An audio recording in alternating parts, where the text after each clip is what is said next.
हिंदुस्तान पाकिस्तान के दरमियान track to मुज़ाकरात जारी। 3 ट्रैक 2s 3 मुख्तलिफ मालिक में। लेट अली शो यू के इस एपिसोड में आप सबको खुशामदेद। Do like, subscribe and share this content. बात शुरू करते हैं हिंदुस्तान और पाकिस्तान के दरमियान 3 ट्रैक 2 यानी ट्रैक 2 से मुराद कि ट्रैक 1 गवर्नमेंट टू गवर्नमेंट मुज़ाकरात होते हैं, कॉन्टैक्ट होते हैं। Track 2 non government, non establishment figures, इसके अंदर एनजीओ भी हो सकते हैं, थिंक टैंक्स भी हो सकते हैं, फॉर्मर ब्यूरोक्रेट्स और मिलिट्री पर्सनल भी हो सकते हैं, वो जारी हैं। एक तरफ बाइन है पाकिस्तान मिलिट्री एस्टैब्लिशमेंट की, और जो लोग जा रहे हैं, फॉर एग्जांपल पहले तो बताता हूं कि कहां कहां हो रहा है। एंड ऑफ जून के अंदर भी बहरीन में हुआ, वहां पे मोईद यूसुफ और दीगर पाकिस्तानी मौजूद थे। हिंदुस्तान की तरफ से भी लोग आए हुए थे। जुलाई में कतर में मिलिट्री टू मिलिट्री ट्रैक 2 होने वाला है, और अगस्त में बैंकॉक के अंदर ट्रैक 2 थर्ड राउंड होगा पाकिस्तान और हिंदुस्तान के दरमियान। इसको फैसिलिटेट कर रहा है foreign Commonwealth and development office Britannia का, और उम्मीद की जा रही है कि इसके बाद कोई सिग्निफिकेंट ट्रैक 1 डिप्लोमेसी की तरफ आप बढ़ सकते हैं। अब इसके अंदर भी थोड़ी बहुत न्यूआंसेस हैं। पाकिस्तान का जैसे मैंने जिक्र किया कि बज़ाहिर तौर पे तो ना हिंदुस्तान की हुकूमत ना पाकिस्तान की हुकूमत किसी भी ट्रैक 2 के अंदर शिरकत कर सकती है, मगर पाकिस्तान की तरफ से प्रो इस्टेब्लिशमेंट वॉइसेस हमेशा हम देखते हैं कि इस्टेब्लिशमेंट ही बेसिकली तश्कील देती है उस ग्रुप को जो जाके इस ट्रैक 2 के अंदर मुज़ाकरात कर सकता है, बात कर सकता है या तबादला ख्याल कर सकता है। मुज़ाकरात तो मेरे ख्याल से कहना इससे मुनासिब नहीं होगा। दूसरी जानिब हिंदुस्तानी हुकूमत के अंदर इस ट्रैक 2 के लिए कोई इतना टाइम नहीं है। वहां पे एक डिवीजन आया है ऑपरेशन सिंदूर के बाद। याद रखें कि ऑपरेशन सिंदूर मई 2 महीने होने को आ रहे हैं। इसके अंदर पहलगाम में दहशतगर्द हमले में तकरीबन 24 या 25 हिंदुस्तानी टूरिस्ट और एक महल से नेपाली टूरिस्ट मारे गए। किसी दहशतगर्द तंजीम ने बाज़ाहिर तौर पे तो इसका रिस्पॉन्सिबिलिटी नहीं ली, मगर एक दहशतगर्द ग्रुप जो अपने आप को लश्कर तोयबा का एक ऑफशूट पहले तो बता रहा था, उसने रिस्पॉन्सिबिलिटी ली। हिंदुस्तान ने फौरन ही पाकिस्तान के ऊपर ब्लेम डाला और जंग की आवाजें शुरू कर दी। फिर ये जंग हुई, जाके हिंदुस्तान ने पाकिस्तान के 9 या 10 मुकामों पे अटैक किया, नॉन मिलिट्री टारगेट से। ये जवाबी कार्रवाई के अंदर पाकिस्तान ने फिर फायरिंग की, और फिर एक जो 7 मई का वाकया था जिसके अंदर अपेरेंटली इंडियन फाइटर जेट्स गिराए गए, राफेल भी मौजूद थे उसके अंदर। इसकी तस्दीक पाकिस्तान ने की, दीगर दुनिया के हर ममालिक ने, यहाँ तक के जो राफेल के मैन्युफैक्चर से डिसॉल्ट उन्होंने भी की, मगर हिंदुस्तानी हुकूमत ने इसकी कोई भी निशानदेही या वजाहत नहीं की। उनके मुताबिक कोई ऐसी चीज नहीं हुई।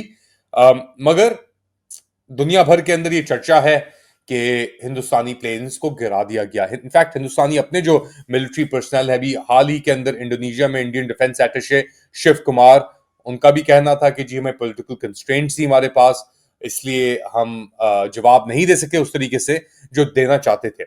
इसके बाद और परसेप्शन वॉर एक तरीके से उसमें शिकस्त के बाद इंडिया के अंदर यह तासुर है कि हमें एक और जंग करने की जरूरत है पाकिस्तान से, और इस बार इन्हें ठिकाने लगाना जरूरी है। और इसीलिए जो ख्वाहिश है वहां पे ट्रैक 2 डिप्लोमेसी को आगे बढ़ाने की, तरजीह देने की, उसके अंदर इतना दम नहीं है। तो पाकिस्तान के अंदर ऑब्वियसली दम है, और पाकिस्तानी स्टैब्लिशमेंट चाहती है कि ट्रैक 2 डिप्लोमेसी हो, मिल टू मिल कॉन्टैक्ट्स हो। अब ये मिल टू मिल मीटिंग जुलाई के अंदर कतर के अंदर ड्यू है, फिर बैंकॉक के अंदर ओटावा फोरम के तहत वहां पे भी मुलाकातें होने का अंदेशा है। लेकिन क्या होगा इन मुलाकातों के साथ? ऑनेस्ट टू गॉड ओपिनियन, कुछ नहीं होगा इन मुलाकातों के साथ, क्योंकि जियो पोलिटिकल सिचुएशन इतनी तेजी से आगे बढ़ चुकी है कि ट्रैक 2 इज लाइक, लगता है कि बायगॉन एरा से यूज्ड एंड अब्यूज्ड और डिस्कार्डेड आइडियाज जो हैं उनको आगे बढ़ाने की ये एक और कोशिश है। डेफिनेटली इंडियन हुकूमत जो है वो इंटरेस्टेड नहीं है। पाकिस्तानी हुकूमत इंटरेस्टेड एक दो पॉइंट्स के ऊपर होगी। इंडस वाटर ट्रीटी, अब कुछ दिन पहले आर्बिट्रेशन जो काउंसिल थी वर्ल्ड बैंक की लगाई हुई, उसने कहा कि जी कोई भी यूनिलैटरली इंडस वाटर ट्रीटी 1960 से अपने आप को फारिग नहीं कर सकता, मुअत्तल नहीं कर सकता। हिंदुस्तान ने जो किया उसकी कोई लीगल स्टैंडिंग नहीं है।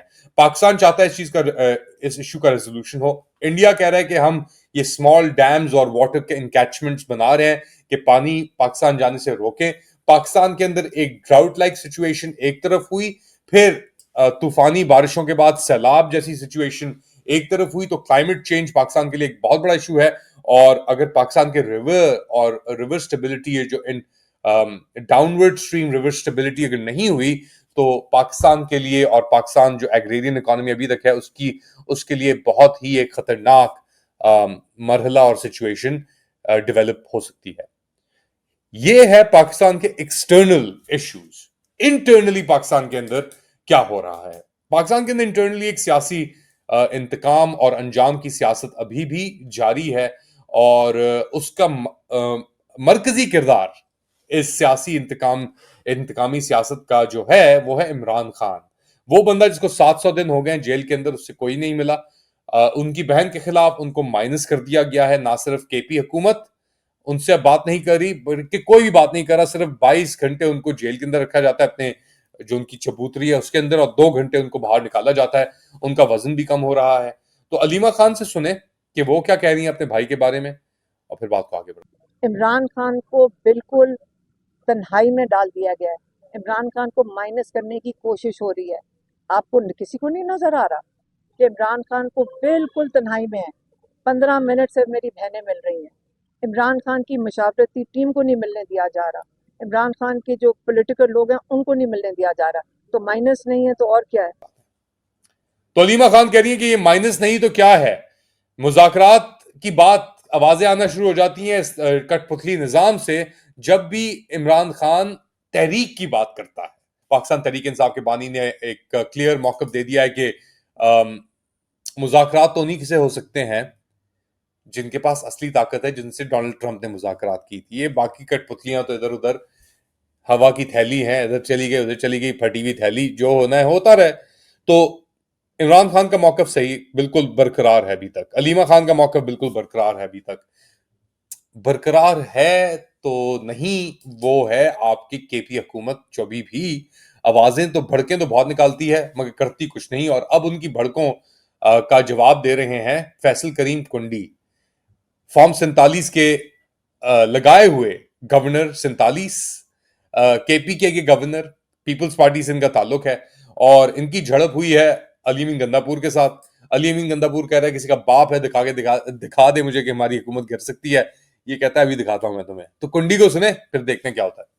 अगर अपोजिशन के साथ एक मेंबर भी ज्यादा आ जाए तो उसका जमहूरी हक है कि वो अदम एतमाद की तहरीक ला सकते हैं। हमारा फिलहाल कोई इरादा नहीं है। ये खुद ही इतने अपने लिए काफी हैं कि खुद ही अपने आप एक दूसरे के ऊपर अदम एतमाद लेकर आएंगे। अब केपी हुकूमत गिराने में सवाल ये बनता है कि एस्टैब्लिशमेंट को क्या फायदा मिलेगा? अगर उनका अपना बंदा ही लगा हुआ है तो क्यों गिराएंगे हुकूमत को? राइट? और हुकूमत अगर गिर भी गई केपी गई तो इन्होंने कौन से 3 या 4 चांद लगा दिए हैं? ये समझ रहे हैं इनके ऊपर तशद्दुद और बढ़ जाएगा हुकूमत गिरने से। ऐसे निजाम को बरकरार रखना ही क्या फायदेमंद है पाकिस्तानी अवाम और जमहूरियत के लिए? आप लोग क्या समझते हैं? बताएं मुझे। क्या केपी हुकूमत से पाकिस्तान तहरीक इंसाफ को अपने आप को फारिग कर देना चाहिए? लाताल्लुकी का ऐलान कर देना चाहिए? क्या हर पार्लियामेंट्री जो सिस्टम निजाम है सख्त पाकिस्तान के अंदर, उससे पाकिस्तानी जो जमहूरियत है उसको अलहदगी कर देनी चाहिए, क्योंकि जो हाल हो चुका है जमहूरियत का? बताएं मुझे आप कमेंट सेक्शन में। Do like, subscribe and share this content. अपना ख्याल रखिएगा। अगली बार तक अल्लाह हाफिज।